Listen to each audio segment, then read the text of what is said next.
JTV news స్వాగతం.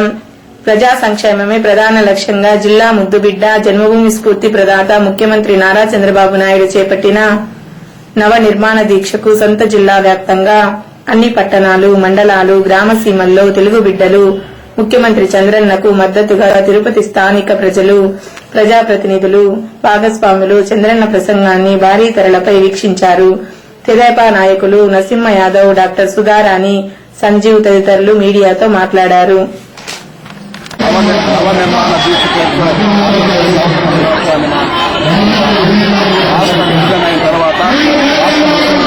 చంద్రబాబు నాయుడు గారు ఏ విధానాలతో కేంద్ర ప్రభుత్వం ఈ రాష్ట్రాన్ని ఎదుర్కొంటుందో మనం చూసాం.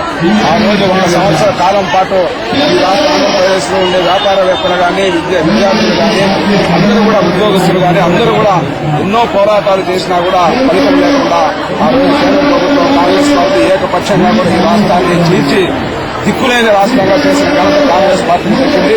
ఆ రోజు తిరుపతి మహాపట్నంలో కూడా అందరూ ఏపీఎస్ఆర్టీసీ కార్మికులు కావచ్చు, జర్నలిస్టులు కావచ్చు, ప్రతి ఒక్కరు కూడా ప్రభుత్వ ఉద్యోగస్తులు కావచ్చు, పనిచేసే పని వాళ్ళ మధ్య నుంచి ప్రతి ఒక్కరు కూడా ఈ రాష్ట్ర విభజన జరగకూడదని పోరాటం చేసిన సందర్భంలో తిరుపతిలో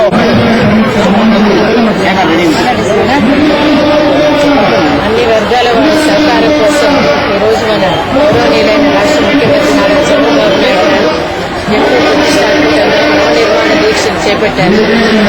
మన రాష్ట్రం ప్రపంచంలోనే అత్యుత్తమైన రాష్ట్రంగా తీర్చిదిద్దేందుకు వారి కంకణం కట్టుకుని రోజు 18 గంటలు శ్రమిస్తున్న విషయం మనందరికీ తెలిసిందే. మన రాష్ట్రాన్ని అన్యాయంగా, అక్రమంగా నిజం చెప్పాలంటే రక్తసంగా ఉమ్మడి రాష్ట్రంలో ఉన్న మనల్ని స్వార్థ రాజకీయాల కోసం విభజించిన సంగతి అందరికీ తెలుసు. అందరూ ఎంత తలడిల్లామో, ముఖ్యంగా తల్లిదండ్రులు వాళ్ళ పిల్లల భవిష్యత్తు కోసం ఎంత ఆవేదన చెందారు ఇప్పటికీ ఎవరు ఉంచుకోలేకున్నారు. కానీ ఆ పరిస్థితుల్లో మన రాష్ట్రాన్ని తిరిగి చక్కదిద్దగలిగే సమర్థత, శక్తి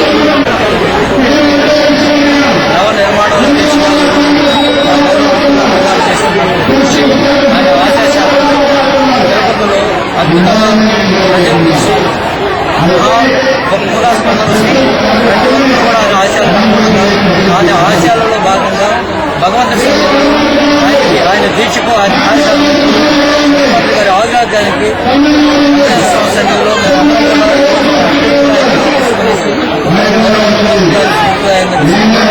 వారి అభివృద్ధిలో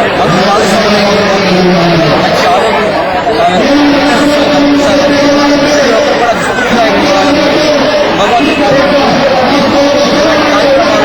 ప్రపంచంలో రాజధాని నిర్మాణానికి ఈరోజు ముఖ్యమంత్రి గారు చేపట్టిన కార్యక్రమం ప్రపంచంలోనే ఆదర్శంగా ఏది చేసినా కూడా మా ముఖ్యమంత్రి గారు ప్రతి ఒక్కరు దాన్ని ఆదర్శం తీసుకొని పరిశ్రమలను తర్వాత పోయే పరిస్థితి ఉంది.